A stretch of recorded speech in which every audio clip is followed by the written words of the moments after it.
Pancasila dasar negara, rakyat adil makmur sentosa, pribadi bangsaku. Ayo maju, maju, ayo maju, maju, ayo maju, maju.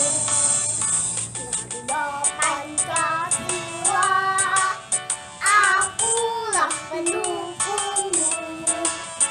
Satria proklamasi, sedia berjuang untukmu. Pancasila dasar negara, rakyat adil makmur sentosa, pribadi bangsaku. Ayo maju, maju, ayo maju, maju, ayo maju, maju. Dadah!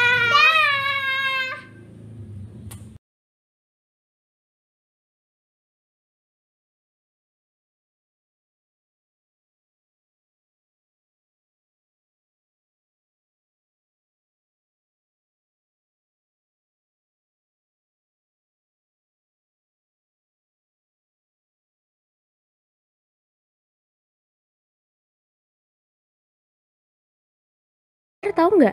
Di dunia ini, banyak sekali jenis hewan yang hidup di sekitar kita dengan keunikannya masing-masing, baik yang hidup di darat maupun di laut.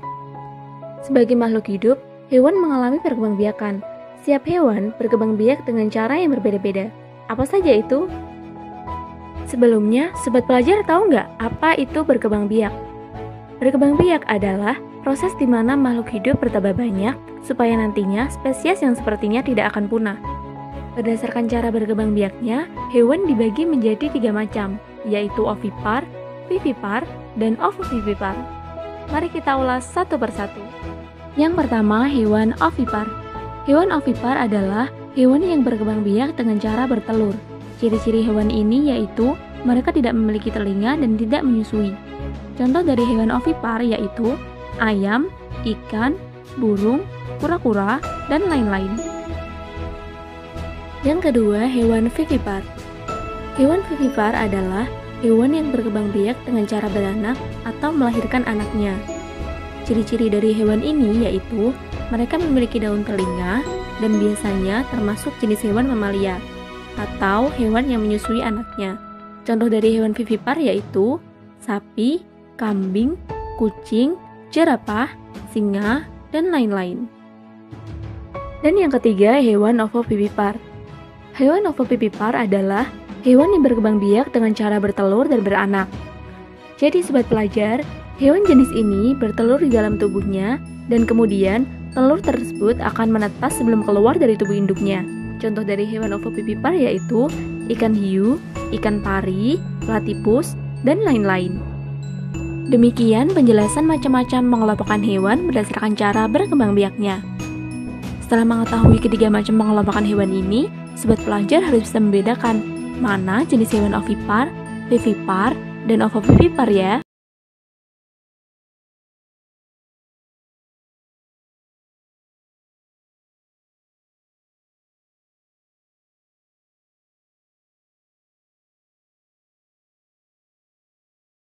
Pembuatan patung disesuaikan dengan bahan yang digunakan. Ada bahan berupa batu, kayu, dan tanah liat. Setiap bahan memiliki teknik pembuatan yang berbeda-beda. Berikut beberapa teknik pembuatan patung. Yang pertama adalah teknik membutsir. Teknik membutsir adalah teknik membuat patung dengan cara memijit, menambah, atau mengurangi bahan yang dibentuk. Alat-alat yang digunakan dalam teknik membutsir adalah butsir atau pisau sudip.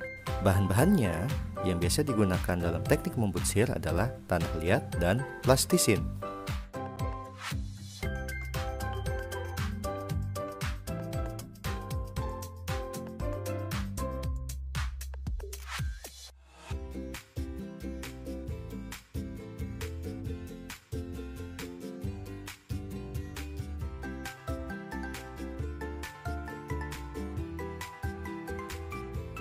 Teknik yang berikutnya adalah teknik memahat.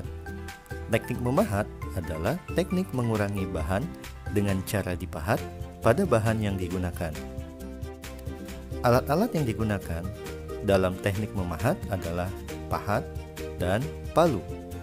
Adapun bahan-bahan yang biasa digunakan dalam teknik memahat adalah kayu atau batu.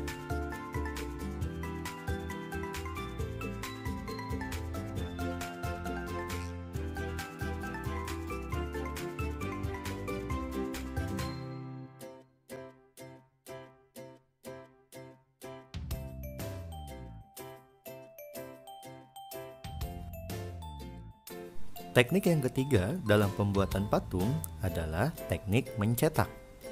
Teknik mencetak dibedakan menjadi dua jenis, yaitu teknik cetak tuang dan cetak tekan.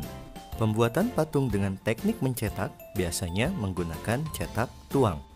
Alat-alat yang biasa digunakan adalah cetakan sesuai bentuk yang diinginkan, sementara bahan-bahan yang biasa digunakan adalah semen, gips, fiberglass, atau emas cair.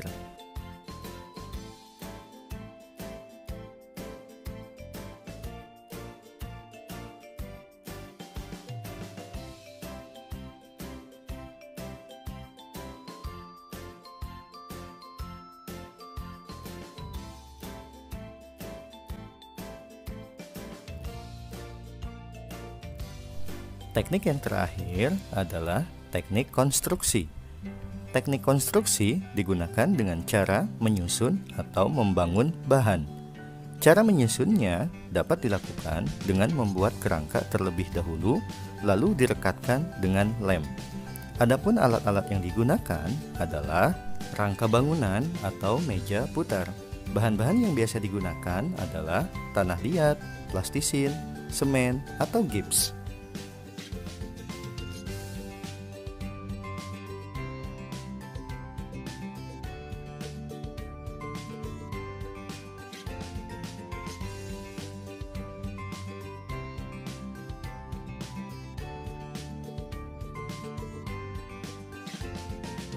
Itulah penjelasan mengenai teknik-teknik pembuatan patung. Semoga penjelasan ini bermanfaat dan tetap semangat belajar ya.